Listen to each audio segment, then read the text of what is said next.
Next 5 নম্বরে যাই, সেটা হলো Kanban.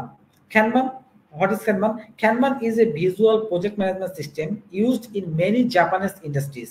It helps you visualize work, maximize efficiency, and improve continuously.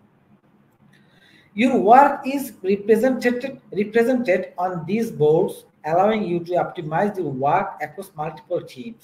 Creating a personal Kanban board can help you organize tasks, set priorities, and stay on track. অর্থাৎ যে কোনো project ম্যানেজমেন্টের ক্ষেত্রে, যে কোনো কাজের ক্ষেত্রে আপনি যদি এই ক্যানভান বোর্ডটাকে ইউজ করেন অ্যাজ এ টুলস, দেখবেন বিভিন্ন বড় বড় কোম্পানিগুলো এই ক্যানভান বোর্ডটাকে ইউজ করে অ্যাজ এ টুলস, বা টাইম ম্যানেজমেন্টের ক্ষেত্রে বা প্রজেক্ট ম্যানেজমেন্টের ক্ষেত্রে, যাতে করে তারা কাজের এখন কি পরিস্থিতি সেটা খুব সহজেই বের করতে পারে ওয়ান ক্লিকের মাধ্যমে।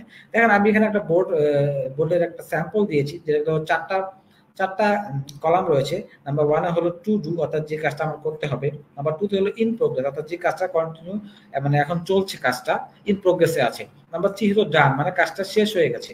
নাম্বার 4 হলো অ্যাপ্রুভ, অর্থাৎ কাজ শেষ হওয়ার পরে কিন্তু শেষ না, কাজ শেষ হওয়ার পরেও আমাদের ম্যানেজমেন্ট যারা থাকবে, সিনিয়র যারা থাকবে, তারা আসলে এটাকে অ্যাকসেপ্ট করেছে কিনা, ওই স্টেপটাকে হলো অ্যাপ্রুভ বা কনফার্ম করা, হ্যাঁ এটা কমপ্লিট হয়েছে এবং এটা পারফেক্ট হয়েছে।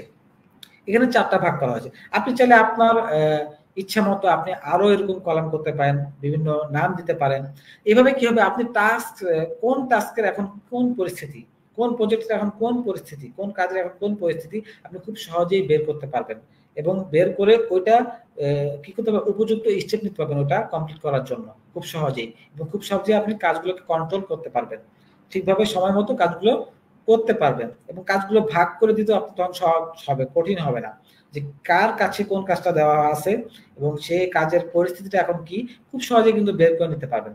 তো ক্যানবান টেকনিক ইজ এ খুব ইম্পর্টেন্ট একটা টেকনিক, দিল যে কোনো প্রজেক্ট ম্যানেজমেন্টের ক্ষেত্রে হোক, যে কোনো অফিস সেট আপের ক্ষেত্রে হোক, আপনি যে কোনো ক্ষেত্রেই হোক না কেন, যে কোনো কাজের ক্ষেত্রে হোক না কেন, আপনি ক্যানবান বোর্ডটা ইউজ করতে পারেন আপনি নিজের মতো করে কাস্টমাইজ করে, যাতে করে আপনি কাজের সলিড যে কি বলে ট্র্যাকিং, ওটা আপনি ধরে রাখতে পারেন এবং ডেভেলপমেন্ট ঠিক সুন্দরভাবে করতে পারেন, ট্র্যাক করে করে যে এই কাজটা এখন করা দরকার, এই কাজটা পরে করা দরকার।